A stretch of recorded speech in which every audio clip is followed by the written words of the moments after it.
মুক্তারপাড়া উচ্চ বিদ্যালয় প্রতিষ্ঠার দীর্ঘ 52 বছর অতিক্রান্ত হলেও বিদ্যালয়ে প্রবেশের প্রধান সড়কটি এতদিন ছিল সংস্কারহীন।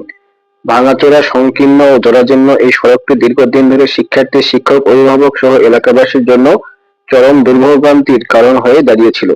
বিশেষ করে বর্ষা মৌসুমে কাদা পানিতে চলাচল প্রায় অসম্ভব হয়ে পড়ত, আর শুষ্ক মৌসুমে ধুলাবালির কারণে দুর্ভোগ ছিল নিত্যদিনের সঙ্গী।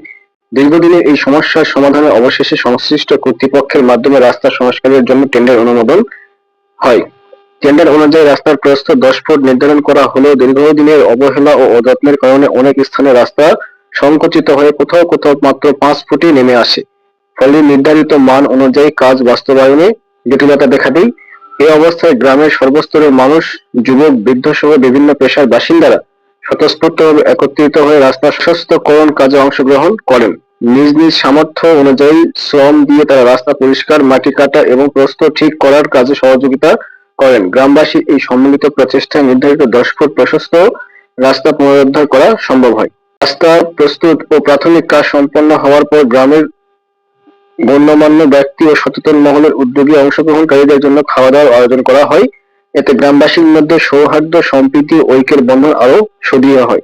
আজ 26শে মার্চ মহান স্বাধীনতা দিবস উপলক্ষে সকাল থেকে আনুষ্ঠানিকভাবে রাস্তা নির্মাণের কাজ শুরু হয়। বিদ্যালয়ের শিক্ষক ও গ্রামবাসীর প্রত্যাশা, নির্ধারিত সময়ের মধ্যে রাস্তা সংস্কার সম্পন্ন হলে বিদ্যালয়ের পরিবেশ ও মান উন্নয়নের পাশাপাশি শিক্ষার্থীদের উপস্থিতি উল্লেখযোগ্যভাবে বৃদ্ধি পাবে।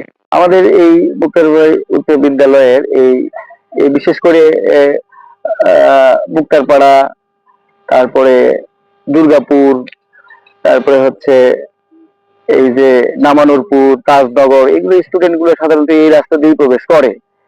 কিন্তু তাদের এই বৃষ্টি হলে বিশেষ করে যে পরিস্থিতি সৃষ্টি হতো, তারা স্কুলে আসতে পারতো না এবং রাস্তার মধ্যে অনেক সময় দেখা যেত যে কাদায়ে আবার ব্যাক করে তাদেরকে চলে যেতে হতো।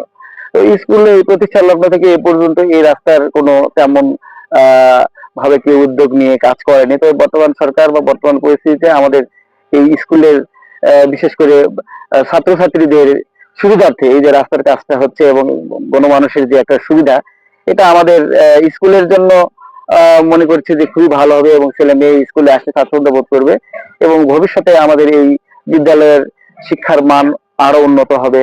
ছেলে মেয়ে সঠিক সময়ে আসে পৌঁছাতে পারবে এবং আমাদের বিশেষ করে অত্র অঞ্চলের লোকজনের কৃষি পণ্য আনা নেওয়া থেকে শুরু করে চলাচল সর্বরকমের সুবিধা হবে বলে আমি মনে করি।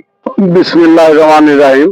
এটা মুক্তারপাড়া প্রাইমারি হাই স্কুল গামী রাস্তা। এই রাস্তা দিয়ে দুটা শিক্ষা প্রতিষ্ঠান, একটা প্রাইমারি, একটা হাই স্কুল। বিগত 54 বছর ধরে স্কুল প্রতিষ্ঠিত হয়েছে, কিন্তু রাস্তা এখানে পাকাকরণ করা হয় নাই। অনেক চেষ্টা করে, অনেক করে এই রাস্তাটা আজকে টেন্ডার হয়েছে, আজকে রাস্তার কাজ উদ্বোধন হয়েছে পাকাকরণ করার জন্য। তো যদি রাস্তাটা পাকা হয়ে যায় আমরা সবাই আনন্দিত এবং পাশাপাশি স্কুলের মান উন্নত। সেই ক্ষেত্রে শিক্ষা প্রতিষ্ঠানে রাস্তা পাকাকরণের জন্য ছাত্রছাত্রী বেশি হবে, কারণ ছাত্ররা আসতে চায় না রাস্তা কাঁচার কারণে। বর্ষাকালে কাদাযুক্ত হয়, ছাত্ররা স্কুলে আসতে অনেক সমস্যা বোধ করে। আজকে রাস্তাটা 26শে মার্চ উদ্বোধন হচ্ছে, আমরা সবাই আনন্দিত। বিদ্যালয় প্রতিষ্ঠার 54 বছর পেরিয়ে গেলেও এখন পর্যন্ত সংস্কারহীন অবস্থায় পড়েছিল মুক্তারপাড়া উচ্চ বিদ্যালয় প্রবেশের প্রধান রাস্তা। দীর্ঘদিন সংস্কারহীন অবস্থায় পড়ে থাকার কারণে রাস্তা সংকুচিত হয়ে আসে। পরবর্তীতে বর্তমান সময় স্কুলের সভাপতি ডক্টর মোহাম্মদ ইস্কন্দার হোসেন এবং বক্তা পরিবহন পরিষদের মাননীয় চেয়ারম্যান জনাব সারোয়ার কামাল চঞ্চল এবং 3 নং ওয়ার্ডের মাননীয় মেম্বার জনাব শফিকুল ইসলাম ফাহিম, তাদের উদ্যোগে এবং রাস্তার টেন্ডার পাওয়ার পর গ্রামবাসীর সর্বাত্মক প্রচেষ্টায় রাস্তা সম্প্রসারণ করা সম্ভব হয়। আজ 26শে মার্চ জাতীয় বাংলাদেশ স্বাধীনতা দিবস। স্বাধীনতা দিবস উপলক্ষে বর্তমান সময়ে রাস্তার কাজ চলমান রয়েছে। রাস্তা অতীব দ্রুতই হেয়ারিং হবে বলে জানিয়েছেন কন্ট্রাক্টর এবং এই রাস্তা হয়ে গেলে স্কুলের শিক্ষক, শিক্ষার্থী এবং অভিভাবকরা মনে করেন তাদের চলাচলের অবাধ সুবিধার পাশাপাশি এই রাস্তাকে কেন্দ্র করে স্কুলে বর্তমানের তুলনায় সামনের দিনে শিক্ষার্থীর সংখ্যা আরো বৃদ্ধি পাবে। Shakib Shahriar, on the moment, Muktarpara উচ্চ বিদ্যালয়, নওগাঁ।